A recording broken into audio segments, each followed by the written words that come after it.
When we completed it and they had the prayer meeting the first day, I was very impressed how everybody, facility and the students, all got together in that room. We're enjoying the space and we're using it like just an everyday space. They were just taking care of it and looking around and really smiled and everybody was really impressed. I mean, thinking back, I think overall was the project team, you know, right from everybody at BU, Dean Moore, Kevin Keith, Jeff Hoseth, the architect, everybody worked so well together that no matter what bumps we came across, everything went so smoothly. It was just a very enjoyable project from start to finish. I agree. Yeah, it's a great team. I would say I'm probably most proud of the overall reaction we got from faculty, staff, alumni, students, everyone that's used the space. It's really a testament to the design team and the construction team and all of us that really worked on it. Since we've had time to kind of live into the space and use it, we've had some events, we've had some community lunches, and to hear people talk about, you know, this is a space we've never had before. We can utilize it in ways we never dreamed we could previously, and now that we have it, we can. Well, the place is just a beautiful place. It's aesthetically pleasing. It's great green space. I'm really happy that we have some place to gather as a community that's just so lovely, and that we don't have to go to other places on campus to have some of the events that we've been having. So I'm really happy about that. I'm really happy also that we're able now to pay quite a bit more attention to green use. I love the ability to recycle and to do composting, the stations that have been put up for that. And I love the fact that the air is being circulated so as to help the ecology also, that fresh air coming in. I really do like that. I think I'm most proud of this project as an initial step into making the School of Theology a more ecologically just community, that our buildings really represent our values, and this is our first big leap into the world of real sustainability and ecological practices.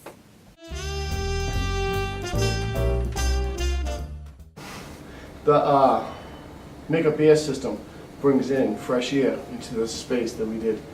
It's the only space in the entire building that has free makeup air coming in through the system. Each heat pump will pump in fresh air when it's calling for it. You have 3 heat pumps in the system. 2 in that space and 1 for the office spaces. And, you know, it's just a great, great feature to have. Yeah, and I think a big piece of that too is if you could go back to see what the space looked like before we came in and completely gutted it and tore it down. I mean, it just doesn't feel like we're in a basement right now, where before it was very clear that we were. Sustainability-wise, I mean, there was a lot of challenges, but overall, I mean, we take a lot of pride in all of the sustainable features that we really carry through on any of our projects. We recycled over 90% of all of the debris that we took out of here, which is it's really a magnificent number, you know. So you can point to all the features in this space, and there's a piece of that, whether it's the material, the doors that came in that were all, you know, within 500 miles, locally grown. It's the feel in here that it no longer feels like a basement, you know. I don't know if I'd highlight one specific feature, more kind of the focus of sustainability in pretty much all the decisions we made. The bathrooms are all, bathroom fixtures are low usage, and we're thinking that's going to save upwards of 45% of our water usage for the space. The lights are LED as opposed to conventional. We're thinking that's going to save about 35% in energy costs. Glue, adhesives, paint, all of that stuff was low VOC. The flooring, ceiling tiles, the furniture, all the sheetrock for all the walls that we put up, all recycled content. So I think that kind of that determined focus of we want to make this as sustainable and as green as possible would probably be worth highlighting.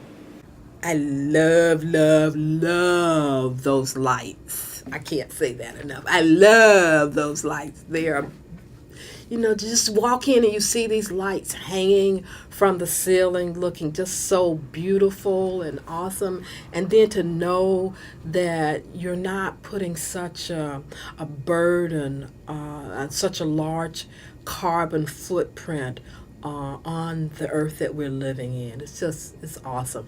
You go into the bathrooms, you have these wonderful features in our bathrooms. And because I'm a technology geek, I love the fact that all the kind of computer space has been really placed and put into the room in a way that doesn't detract from the beauty of the room, but you can call up so quickly. I love that. I really love it. It's beautiful, nice space. What I would highlight is the ways in which how we've changed our building can be used as education for students, that they'll go to work in churches or community centers, and that their buildings can be a reflection of what they believe in the world that they want to create, and that the building is an educational tool now.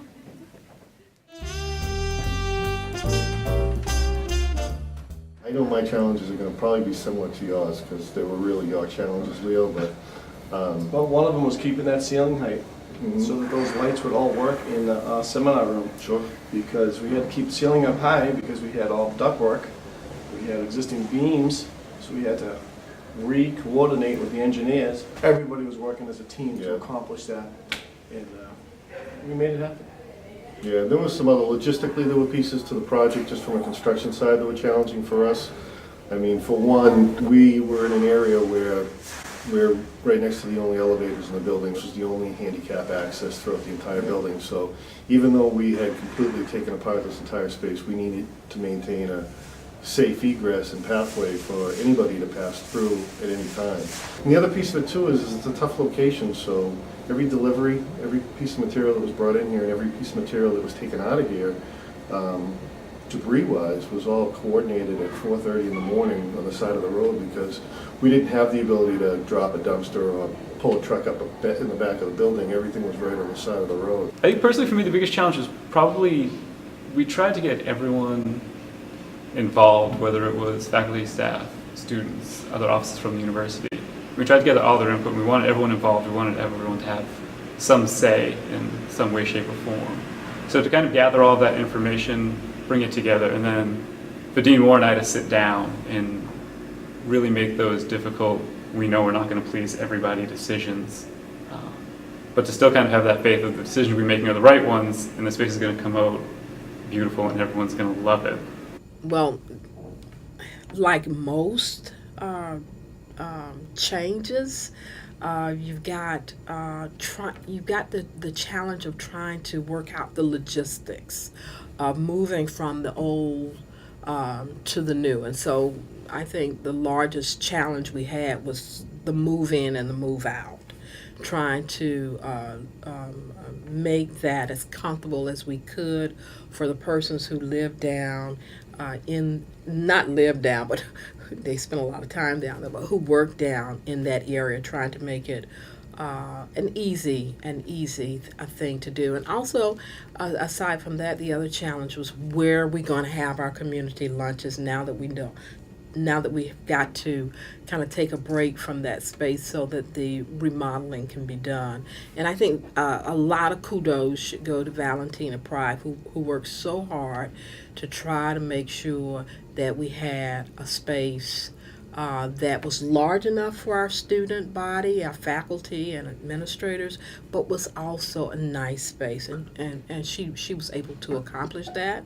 And we really didn't miss a beat with the community lunches. We missed being here in this building, but when we came back in, it was all worth it.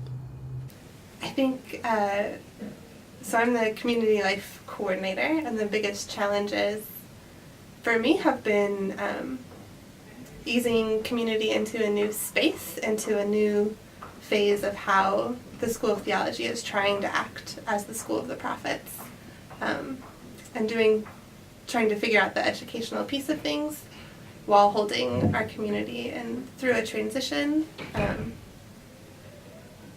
So just like the everyday challenges of like, how community coffee is going to work, and do we all really fit into this room now? Maybe, maybe not. And I think some of the challenges of stewardship, of making the hard choices to put our resources in one place meant that we had to take them away from other places, but that was what the administration and the community felt was necessary. Hello, beloved community. Hello. Welcome to community lunch in our new beautiful space.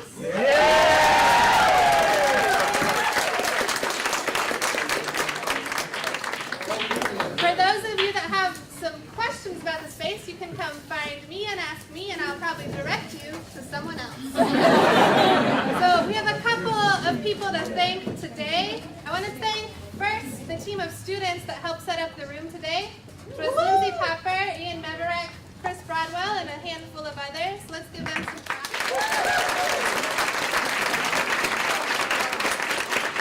And most importantly, we're going to thank our construction team. Alan and Lorraine Westman are the architects.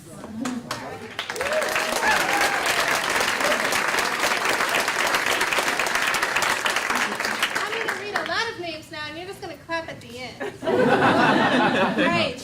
Leo Bafoli is the senior construction supervisor. Jack Hall was the assistant construction supervisor. Rob Lowry is the project manager. Benjamin Tucker is the director of building performance and renewable energy from the LEAD group. Emily Clark is the project coordinator for the Lean Green Associate. And our very own Kevin Keith has been spearheading this on our side. And most of all, we also want to thank Dean Moore for her leadership on this initiative and helping us to be a more sustainable community. So let's clap for all of those.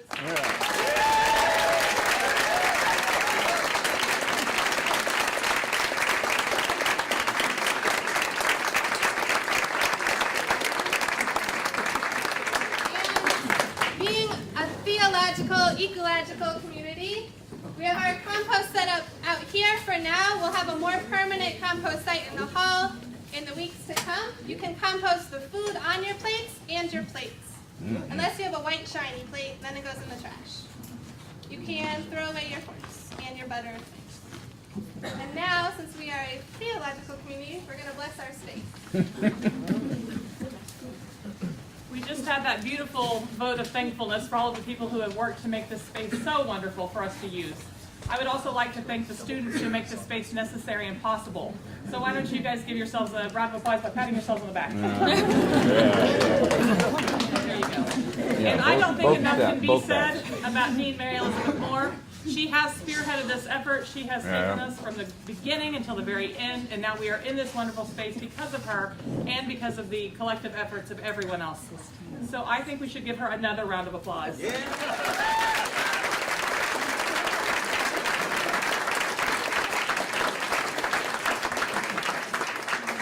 Now, this team is amazing. Now that you said that, I'm going to say just one sentence. This team right there is amazing. They have vision, they have dedication, they worked in this place because they loved it and because they loved the idea and they wanted to contribute to us. So they're the ones who are just fabulous. Yay!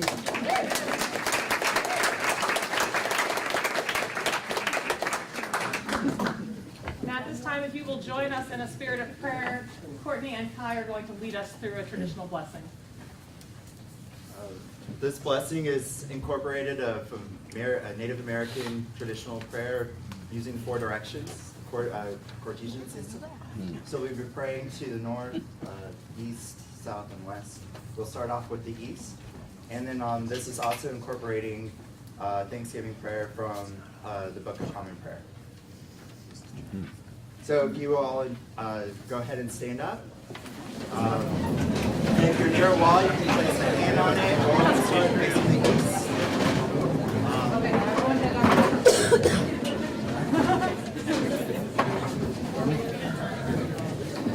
There are sheets of paper your tables, and please read the bold as all good people do in church. And here we go. Accept, O God, our Thanks and praise for all that you have done for us. We thank you for the splendor of the whole creation, for the beauty of the world, for the wonder of life, and the mystery of love. And now at this time, feel free to offer a blessing of acceptance and love of the community and the use of this space at this time, either out loud or in silence. All right, so to the south.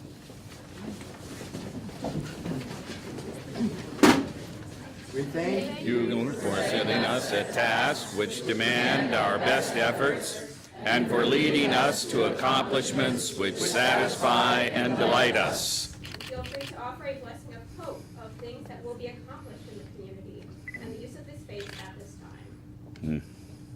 For justice. Justicia. ethics. Love. Radical change. For nourishment of all kinds. Hospitality. Development of profits. Remembering James Nash. Service. All right, now to the west.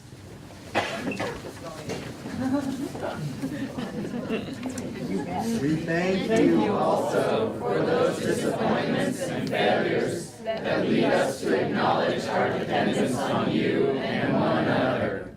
Feel free to offer a blessing of support for the community and the use of this space at this time. for friendship. For midterms. Compassion. For gentleness. Wisdom and knowledge. For encouragement. Joy. Comfort. For sleep. Lament.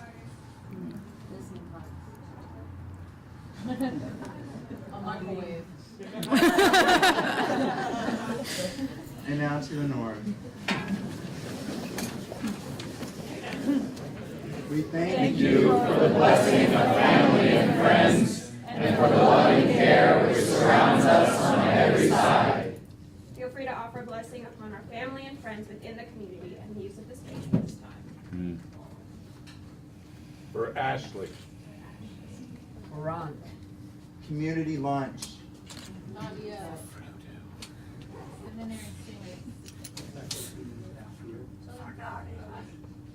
For Bernard. For children. Our faculty. Respected students. For Tomietta.